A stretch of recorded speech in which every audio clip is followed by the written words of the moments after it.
আপোনালোক সকলোকে সংবাদকৰ্মীসকলক নমস্কাৰ জনাই আমাৰ আজিৰ যি সংবাদমেল সেই সংবাদমেল আৰম্ভ কৰিব খুজিছো।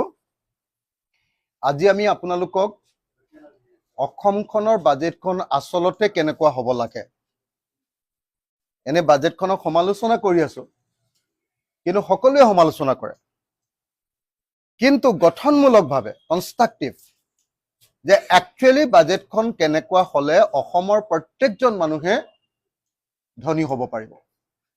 অসমৰ প্ৰতিখন গাঁও, প্ৰতিখন চাহ বাগানৰ লাইন, প্ৰতিখন নগৰৰ বস্তি এলেকা, ৱাৰ্ড আৰু অসমৰ চৰ চাপৰি এলেকা, সকলো অঞ্চল, অসমত বসবাস কৰা সকলো অঞ্চলৰ মানুহ কেনেকৈ একচুৱেলি ধনী হ'ব পাৰিব তেনেকুৱা এখন বাজেট, য'ত চৰকাৰী কৰ্মচাৰীৰ পৰা আৰম্ভ কৰি যুৱক যুৱতীলৈকে, য'ত ছাত্ৰ ছাত্ৰীৰ পৰা আৰম্ভ কৰি বৃদ্ধ মানুহলৈকে প্ৰত্যেকৰ কাৰণে ছেফগাৰ্ড থাকিব, প্ৰত্যেকৰ কাৰণে এটা নিৰ্দিষ্ট ব্যৱস্থা থাকিব য'ত অসমৰ ভৱিষ্যত পুৰা ভাল কৰিব পাৰিব।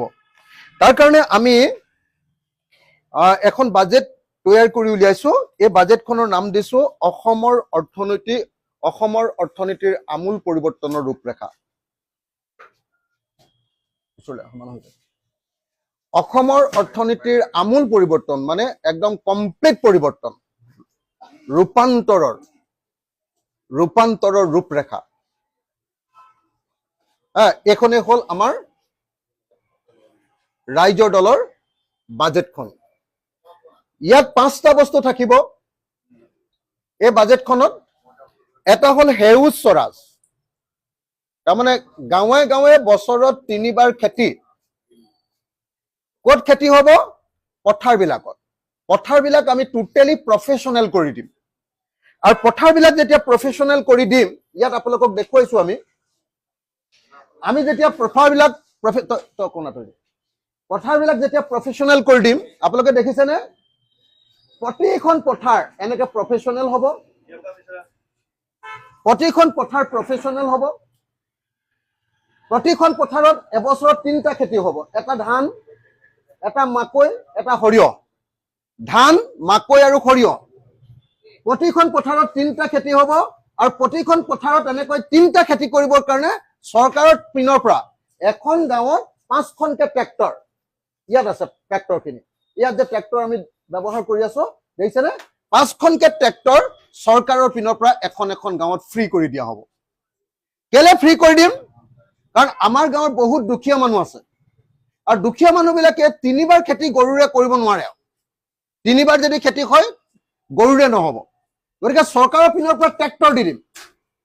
আৰু ট্ৰেক্টৰে নহয়, একদম আধুনিক যুগৰ ধান কটা মেচিন, হাৰ্ভেষ্টিং মেচিন, মাকৈ কটা মেচিন, এইবিলাক বস্তু আমি চৰকাৰৰ পিনৰ পৰা মেকানাইজেশ্যনটো কৰি দিব লাগিব। অসমীয়া জাতিৰ আটাইতকৈ ডাঙৰ বস্তুটো কি জানে? আমাৰ এই পথাৰবিলাক সৰু সৰু, ইয়াত ট্ৰেক্টৰ চলিব নোৱাৰে। ট্ৰেক্টৰ চলিব নোৱাৰে কেলে?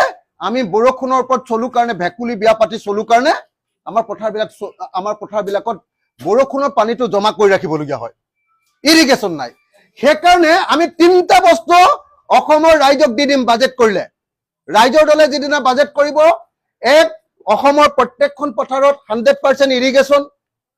2, অসমৰ প্ৰতিখন গাঁৱৰ মানুহৰ কাৰণে 5খনকে ট্ৰেক্টৰ। 3, হাৰ্ভেষ্টিং মেচিন, আৰু এইদৰে দৰৱ স্প্ৰে কৰিবৰ কাৰণে ড্ৰোন, দৰৱ আৰু সাৰ স্প্ৰে কৰিবৰ কাৰণে ড্ৰোন। এনেকুৱা ধৰণৰ অসম এখন আমি বনাম, এইটোক মেকানাইজেশ্যন কৰা বুলি কয়। তো তেতিয়াহ'লে 2টা বস্তু মই ক'লো। 1 নম্বৰ 100% ইৰিগেশ্যন, এইটো চৰকাৰৰ পিনৰ পৰা কৰিম। 100% মেকানাইজেশ্যন, অৰ্থাৎ ট্ৰেক্টৰ, ড্ৰোন আৰু হাৰ্ভেষ্টিং মেচিন, সোনকালে কাটি মেলি সোনকালে বজাৰলৈ পঠিয়াব পৰা মেচিন। নহ'লে আমাৰ গৰুৰে যিটো আমি কৰি থাকো সেইটো কৰিলে মানে আমাৰ 3টা খেতি নহ'বগৈ। 3টা খেতি, প্ৰধান খেতি কি কি কৰিম? ধান, সৰিয়হ আৰু মাকৈ, এই 3টা খেতি কৰিম। অকল কিন্তু এটা কথা মনত ৰাখিব দেই, আমি অকল দ খেতিৰ ওপৰত নিৰ্ভৰ নকৰো, লগতে বাম খেতি। বাম খেতিটো কি? পৰম্পৰাগত বাৰী। আমাৰ চবৰ ঘৰতে বাৰী আছে নে নাই? আমি ইয়াত 3 তৰপীয়া বাৰী কৰিম। তলত আদা আৰু হালধি হ'ব, ওপৰত নেমু আৰু কলগছ হ'ব, আৰু তাৰ ওপৰত তামোল গছ আৰু পাণ গছ হ'ব। 3 তৰপীয়া বাৰী। এনেকে 3 তৰপীয়া বাৰী কৰি কি হয়, ঘৰৰ মানুহবিলাক চলিব পৰা, অৰ্থাৎ তেল টেঙা যিবিলাক বস্তু লাগে, ঘৰৰ ল'ৰা ছোৱালীবিলাকৰ স্কুললৈ যোৱাৰ কাৰণে কিতাপ পত্ৰ যিখিনি লাগে, তাক কিনিব পৰাৰ ব্যৱস্থা অকল বাৰীখনৰ ওপৰতে কৰি দিম। অকল বাৰীখনৰ টকাৰে পৰিয়ালটো চলি যাব। গতিকে আমাৰ এই যিটো ভূমি সংস্কাৰ, আমাৰ যিটো খেতিৰ মূল কম্পনেণ্ট দুটা, এটা হ'ল দ খেতি, অৰ্থাৎ বছৰত 3 বাৰ খেতি, প্ৰফেচনেল পথাৰ, আৰু 2 নম্বৰ হ'ল এই স্বাৱলম্বী বাৰী। এই দুটা হ'ল আমাৰ খেতিৰ ভিতৰত মেইন বস্তু। আমি 3 নম্বৰ বস্তু কি কৰিছো জানেনে? যে এই স্বাৱলম্বী বাৰীখনৰ পৰা যিবিলাক বস্তু উৎপাদন হ'ব, সেইবিলাক বিকিবৰ কাৰণে প্ৰত্যেকখন গাঁৱতে সৰু সৰু বজাৰ থাকিব। এইবিলাক চব বিক্ৰী কৰিবলৈ আহিছে মানুহে। নিজৰ নিজৰ গাঁৱতে এখন এখন বজাৰ থাকিব, সৰু সৰু অকমান। দেখিছেনে? আৰু গাঁওখনত আৰু এটা বিৰাট ডাঙৰ কাম কৰিম। য'ত মথাউৰি আছে, আপোনালোকে চাব দেই, এইটো মথাউৰিৰ পাৰে পাৰে ভীমকল গছ ৰুই দিম। চব ভীমকল গছ ৰুই দিলে কি হ'ব, এই শিপাই মথাউৰিটো শক্তিশালী কৰিব, আৰু এই ভীমকলৰ পৰা তাৰ পাছত আমাৰ যিটো গ্ৰাম স্বৰাজ হ'ব, প্ৰতিখন গাঁৱত এটা এটা বেবী ফুডৰ ইণ্ডাষ্ট্ৰী বহুৱাম। ভীমকলৰ পৰা আমি ভীমকল খাই ডাঙৰ হৈছো অসমীয়া জাতিয়ে, কিন্তু অসমত এতিয়ালৈকে কোনো লিডাৰ জন্ম হোৱা নাই যি বেবী ফুড খাই অসমীয়া জাতি ডাঙৰ হৈছো। সেই বেবী ফুডৰ জৰিয়তে পৃথিৱীৰ বজাৰ দখল কৰাৰ সপোন দেখা কোনো লিডাৰ জন্ম হোৱা নাই। আমি প্ৰথমবাৰৰ কাৰণে কৈছো যে অসমৰ যি ভীমকল, এই যে ভীমকল, এই ভীমকলৰ পৰা আমি কি কৰিম, বেবী ফুডৰ ইণ্ডাষ্ট্ৰী বনাম, কল প্ৰক্ৰিয়াকৰণ কেন্দ্ৰ, আৰু বেবী ফুডৰ ইণ্ডাষ্ট্ৰী বনাম। আৰু কলগছজোপাৰ পৰা আপুনি কি বনাম চাওক আপোনালোকে, কলগছজোপাৰ পৰা আঁহ উলিয়াই ইয়াৰ পৰা সূতা বনাম, কলৰ পৰা শিশু খাদ্য, বানানা বেবী ফুড। দেখিছেনে? এইটো প্ৰক্ৰিয়াকৰণ, এইটো বেবী ফুড বনালো, এইটো কলৰ গছজোপাৰ পৰা সূতা বনালো, কলৰ পাতখনৰ পৰা প্লেট বনালো, 5 ষ্টাৰ হোটেলৰ কাৰণে প্লেট বনাম, কলৰ পাতখনৰ পৰা, মধুনাটোৰ পৰা ডায়েবেটিছ ৰোগীৰ কাৰণে আমি খাদ্য বনাম, কলৰ মধুনাটোৰ পৰা। আৰু হাতী মানুহ আৰু হাতী বান্দৰৰ সমস্যাটো সমাধান কৰিবৰ কাৰণে কি কৰিম, অসমত গাঁৱত যিমান পাহাৰ আৰু খালী ঠাই আছে, অসমৰ গাঁৱত যিমান পাহাৰ আৰু খালী ঠাই আছে, দেখিছেনে? তাত চবতে লাখ লাখ কঁঠাল আৰু ফল মূলৰ গছ লগাই দিম। যেতিয়া কল থাকিব, কঁঠাল থাকিব আৰু ফল মূলৰ গছ থাকিব, কোনো হাতীয়ে আহি গাঁৱত কাকো ডিষ্টাৰ্ব নকৰে। কোনো বান্দৰে আহি গাঁৱত কাৰো খেতি ডিষ্টাৰ্ব নকৰে।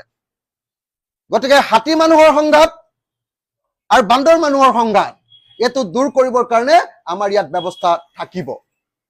আটাইতকৈ ইণ্টাৰেষ্টিং কথা কি কৰিম জানেনে? গাঁওবিলাক অকল খেতি কৰাই নহয়, গাঁওবিলাকত আপোনালোকে চাব দেই, কৃষক মুক্তি কেন্দ্ৰ এটা এটা কৰি দিম। কৃষক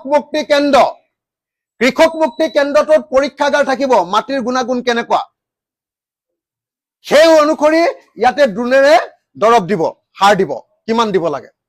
এই পৰীক্ষাগাৰটো প্ৰথমতে মাটিটো টেষ্ট কৰি ল'ম। তাৰ পাছত ডাঙৰ মান্দি বজাৰ, ইণ্টাৰনেশ্যনেল বজাৰ বহাই দিম। আমেৰিকাত বহি থাকি এই বজাৰখনৰ পৰা কিনিব পাৰিব। তাৰ কাৰণে এইটো আপোনালোকে চাওক, একদম QR কোডযুক্ত ডিজিটেল ট্ৰেচেবিলিটি দি দিম। QR কোডযুক্ত ডিজিটেল ট্ৰেচেবিলিটি মানে বজাৰৰ কোনটো বস্তু ভাল বেয়া কিমান দাম সব বস্তু আমেৰিকাত বহি তাৰ পৰা ইন্টাৰনেটত ইয়াতে আমাৰ বস্তু কিনি থাকিব পাৰিব। এটো হ'ব মান্দি আৰু তাৰ কাষত কোল্ড ষ্টৰেজ দি দিম। কেলে কোল্ড ষ্টৰেজ জানেনে?